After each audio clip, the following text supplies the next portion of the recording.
ಎಣ್ಣೆ ಮೇಲೆ tax, diesel ಮೇಲೆ ಟ್ಯಾಕ್ಸು, ಇವು ಮೂರೇ ಉಳಿದಿರೋದು. ಇವು ಮೂರು ಮೇಲೆ ಹಾಕೊಂಬತ್ತಾ ಇದ್ದೀರಿ ಎಲ್ಲರೂ ಟ್ಯಾಕ್ಸ್. ಈ ದೇಶದ ಸೌಭಾಗ್ಯಕ್ಕೋಸ್ಕರ ನಾವು ಉಪಯೋಗಿಸ್ತಾ ಇದೀವಿ. ಅವ್ರ ಹಣದಲ್ಲಿ ನಾವು ರಾಜ್ಯ ಆಳ್ತಾ ಇದೀವಿ. ಅದನ್ನು ನಾವು ತಿಳ್ಕೋಬೇಕಾಯ್ತು ಇವತ್ತು. ಅವರು ಕುಡಿದು ಟ್ಯಾಕ್ಸ್ ಕೊಟ್ಟು ಆ ಎಕ್ಸೈಜ್ ಮೇಲೆ ಟ್ಯಾಕ್ಸ್ ಹಾಕ್ತಿರಿ.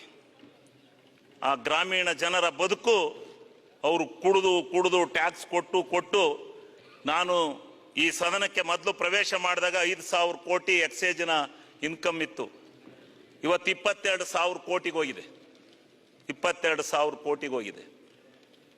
ನಿಮಗೆ ಟ್ಯಾಕ್ಸ್ ಹಾಕಕ್ಕೆ ಇವು ಮೂರ ಉಳಿದಿರೋದು. ಒಂದು ಡೀಸೆಲ್ಲು, ಒಂದು ಪೆಟ್ರೋಲು, ಒಂದು ಅಬ್ಕಾರಿ, ಇನ್ನೊಂದು ಮೋಟರ್ ಟ್ಯಾಕ್ಸ್. ಇವು ಮಾತ್ರ, ಇವು ಮೂರ ಉಳಿದಿರೋವು.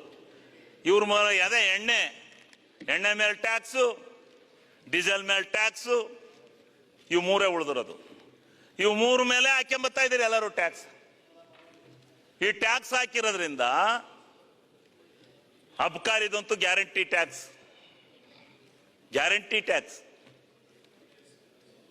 ಆಹಾರವನ್ನು ಒದಗಿಸ್ತಕ್ಕಂಥ ಗ್ರಾಮೀಣದ ಜನತೆಗೆ ನಾವು ಕೊಡ್ತಕ್ಕಂಥದ್ದು 2,000 ಕೋಟಿ. ಗ್ರಾಮೀಣ ನಾನು ಒಂದು ಸ್ಟ್ಯಾಟಿಕ್ಸ್ ತಿಳ್ಕೊಂಡಿದ್ದೀನಿ.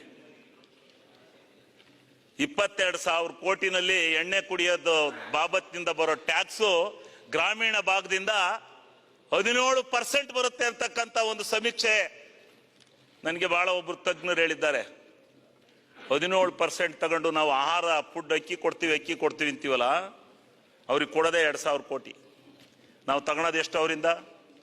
1 ಕ್ವಾರ್ಟರ್ ಎಣ್ಣೆ ಒಂದು ಚೀಪರ್ ಮಾರಿರೆ 45ರಿಂದ 50 ರೂಪಾಯಿ ಸರ್ಕಾರಕ್ಕೆ ಲಾಭ. ಅವನು 1 ಕ್ವಾರ್ಟರ್ ಮಾರಿದ್ರೆ, 1 ಕ್ವಾರ್ಟರ್ ಕುಡಿದ್ರೆ ಅವನ ಮನೆಯಲ್ಲಿ ನೀವು ಕೊಡೋ ಅಕ್ಕಿ 5 kg 15 ರೂಪಾಯಿ. 1 ಕ್ವಾರ್ಟ್ರಿಗೆ ಕಲಾಸ್. ನೀವು ಅವನ್ನ ಉದ್ಧಾರ ಮಾಡ್ದು ಅಂತೀರಿ. ಹೆಂಗ್ ಸಾಧ್ಯ ರೀ? ಅವ್ರ ಹಣ, ಟ್ಯಾಕ್ಸ್ನ ಹಣನ ಇತರೆ ಎಲ್ಲ ಈ ದೇಶದ ಸೌಭಾಗ್ಯಕ್ಕೋಸ್ಕರ ನಾವು ಉಪಯೋಗಿಸ್ತಾ ಇದೀವಿ. ಅವ್ರ ಹಣದಲ್ಲಿ ನಾವು ರಾಜ್ಯ ಆಳ್ತಾ ಇದೀವಿ. ಅದನ್ನು ನಾವು ತಿಳ್ಕೋಬೇಕಾಯ್ತು ಇವತ್ತು.